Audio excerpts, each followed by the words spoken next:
সকালে উঠিয়ে আমি মনে মনে বলি আমি যেন সারাদিন ভালো হয়ে চলি।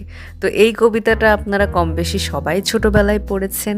আমিও পড়েছি, কিন্তু আমি কখনো জানতাম না যে সকাল সকাল উঠে এরকম একটা সারপ্রাইজ পাবো।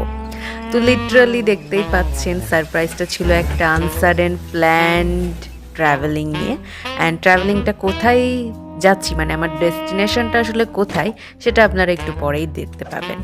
তো এই যে হচ্ছে আমি খুবই বিব্রতকর পরিস্থিতিতে পড়ে গেছিলাম যে কোথায় যাচ্ছি আমি, কোন জায়গায় যাচ্ছি, কোন জায়গায় যে থামবো কিছুই জানি না। খুবই একটা বিব্রতকর পরিস্থিতিতে পড়ে গেছিলাম। তো আস্তে আস্তে আমি বুঝলাম যে আসলে আমরা আমাদের একটা পরিচিত রিলেটিভের বাসায় যাচ্ছিলাম একদম সারপ্রাইজিংলি।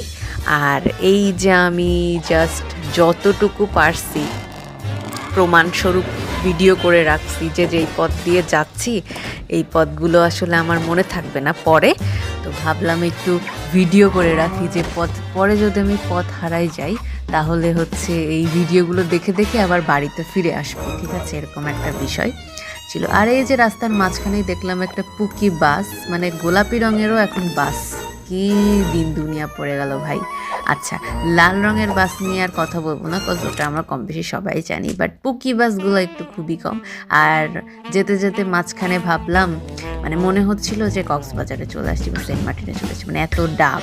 আর এই যে এই জায়গাটার কথা আমার মনে নাই, জাস্ট এত সুন্দর সুন্দর লম্বা লম্বা বিল্ডিং দেখলাম, তো একটু ভাবলাম একটু ভালো মতো প্রমাণ টমাণ রেখে নিই, ভিডিও করে নিই। আর ভিডিও করার মাঝখানে এই দুষ্টু গাড়িগুলা ঠিক আছে সামনে চলে আসছে। আর এই যে একটা ছোট্ট মানে সিএনজির পিছনে লেখা থাকে যে আমাকে মারবেন না, আমি অনেক ছোট। এই কথাগুলো যে আমার এত কিউট লাগে, অত মজা লাগছে। আচ্ছা, এই যে আবার চলে আসলো একটা বাস, মানে ওরা সহ্যই করতে পারতেছে না যে আমি একটা প্রমাণ রাখি যে আমি পরবর্তী যদি হারাই যায়। আর এই যে আর একটা পুকি বাস সামনে চলে আসলো। আচ্ছা, তো এই যে রাস্তার ভিডিওগুলো দেখতে পাচ্ছেন, এটা আসলে কোন রাস্তা আমি নিজেও জানি না, এখন আমার মনে পড়ছে না।